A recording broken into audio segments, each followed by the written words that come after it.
¿Qué tal? ¿Cómo están, amigos? Me da mucho gusto saludarlos en este estudio del segundo libro de Samuel. Usted verá que estoy en otro lado y es que sí, pues me invitaron a compartir una clase de Primera de Corintios aquí en Querétaro, en el Instituto Palabra de Vida. Entonces, esta es la razón por la que no tuvimos estudio la semana pasada. Y bueno, decidí hacerlo, pues mandar el video, compartir con usted un rato. Yo sé que varias personas pues les gusta escuchar este estudio, este tiempo que tenemos juntos. Hemos estado estudiando el segundo libro de Samuel. Habíamos estado viendo algunos preludios al respecto de la vida de ya el rey Saúl. Y bueno, todo el año pasado estuvimos estudiando el primer libro y ahora ya vamos al segundo libro. Vamos al capítulo 11. Amado, es un capítulo muy importante y lo quiero tocar en varias sesiones porque determina gran parte de lo que va a pasar posteriormente en la vida del rey David.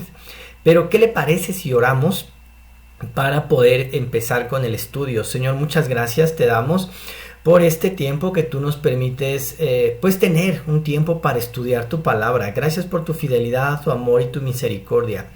Señor, en tu nombre nos ponemos en tus manos para que tú hables a nuestro corazón de todas aquellas cosas que tu Santo Espíritu quiere que seamos edificados. Gracias por tu fidelidad y por tu amor en Cristo Jesús. Amén. Muy bien, amados, pues mire, ¿qué le parece si ya entramos al capítulo 11? El último de los estudios fue el capítulo 10. Y en este capítulo 11 es aquel capítulo en el que David se encuentra con Betsabé. Usted ya lo conoce, la caída de David. Para muchos es una gran tragedia, fue algo realmente llamativo, algo fundamental que nosotros podemos ver en estos capítulos y en toda la escritura. Es que en la época en la cual se escribió esto, normalmente la literatura nunca ponía los defectos de las personas, nunca ponían sus derrotas, ni mucho menos, ni egipcios, ni asirios, ni filisteos. Nadie en sus escritos jamás ponían las derrotas, no así la literatura hebrea, sobre todo por supuesto los textos inspirados. Nosotros podemos ver que esta es una buena razón, un buen argumento para ver y contemplar que los textos que estamos estudiando son inspirados por el Espíritu Santo. ¿Por qué? Porque incluyen la humanidad de las personas, en este caso de David. Capítulo 11, amados, dice: aconteció que en la primavera, en el tiempo cuando los reyes salen a la guerra, David envió a Joab y con él a sus siervos y todo Israel, y destruyeron a los hijos de Amón y sitiaron a Raba, pero David permaneció en Jerusalén. Y al atardecer David se levantó de su lecho y se paseaba por el terrado de la casa del rey, y desde el terrado vio a una mujer que se estaba bañando, y la mujer era de aspecto muy hermoso. David mandó a preguntar acerca de aquella mujer, y alguien dijo: ¿no es esta Betsabé, hija de Eliam, mujer de Urías Heteo? David envió mensajeros y la tomó, y cuando ella vino a él, durmió con ella. Después que ella se purificó de su inmundicia, regresó a su casa. Y la mujer concibió y envió aviso a David, diciendo: estoy encinta. Entonces David envió a decir a Joab: envíame a Urías Heteo. Y Joab envió a Urías a David. Y cuando Urías vino a él, David le preguntó por Joab, por el pueblo y por todos los que estaban en guerra. Después dijo David a Urías: desciende a tu casa y lava tus pies. Salió Urías de la casa del rey, y tras él fue enviado un obsequio del rey. Pero Urías durmió a la entrada de la casa del rey con todos los siervos de su señor, y no bajó a su casa. Cuando se lo contaron a David, descendió Urías. Urías respondió a David: el arca Israel y Judá están bajo tiendas, y mi señor Joab y los siervos de mi señor acampan a campo abierto. ¿He de ir yo a casa para comer, beber, acostarme con mi mujer? Por tu vida y la vida de mi alma, que no haré tal cosa. Entonces David dijo a Urías: quédate aquí hoy también, y mañana te dejaré ir. Y se quedó Urías en Jerusalén aquel día y el siguiente. Y David lo envió a comer y a beber con él, y lo embriagó. Al anochecer Urías salió a acostarse en su cama con los siervos de su señor, pero no descendió a su casa. Y aconteció a la mañana siguiente que David escribió una carta a Joab y la envió por mano de Urías. En la carta había escrito: poned a Urías al frente de la batalla más reñida y retiraros de él para que sea herido y muera. Así que cuando Joab asediaba la ciudad, puso a Urías en el lugar donde sabía que había hombres valientes, y los hombres de la ciudad salieron y pelearon contra Joab, y algunos de los siervos de David cayeron, y murió también Urías heteo. Joab envió a informar a David de todos los sucesos de la guerra, y dio orden al mensajero diciendo: cuando hayas acabado de contar al rey los sucesos de la guerra, si sucede que al furor del rey se enciende y te dice: ¿por qué os acercasteis tanto a la ciudad para pelear? ¿No sabíais que disparaban desde el muro? ¿Quién mató a Abimelech, hijo de Jerobal? ¿No arrojó una mujer sobre él una muela de molino desde lo alto del muro? A manera de que murió en Tebes. ¿Por qué os acercasteis tanto al muro? Entonces le dirás: también tu siervo Urías heteo está muerto. Partió pues el mensajero y llegó e informó todo lo que Joab le había enviado a decir. Y el mensajero dijo a David: los hombres prevalecieron contra nosotros y salieron en el campo contra nosotros, pero los rechazamos hasta la entrada de la puerta. Pero los arqueros tiraron contra tus siervos desde la muralla, y algunos de los siervos del rey han muerto. También tu siervo Urías heteo está muerto. Entonces David dijo al mensajero: así dirás a Joab: no tengas pesar por esto, porque la espada devora tanto a uno como al otro. Haz más fuerte tu combate contra la ciudad y destrúyela, y tú aliéntale. Al oír la mujer de Urías que su marido Urías había muerto, hizo duelo por su marido. Cuando pasó el luto, David mandó traerla a su casa, y ella se fue a comer, fue su mujer, y le dio un hijo.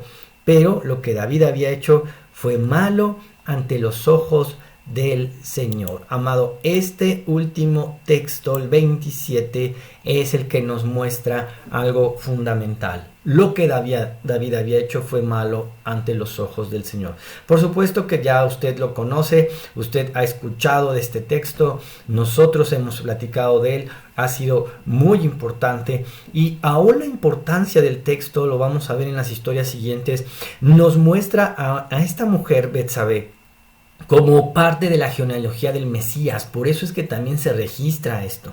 Nosotros podemos entender que esto, y lo vamos a ir analizando, como le decía yo, en varias secciones, pero nosotros vamos a ir dándonos cuenta, amado, que este texto lo que nos está mostrando es parte de la línea mesiánica.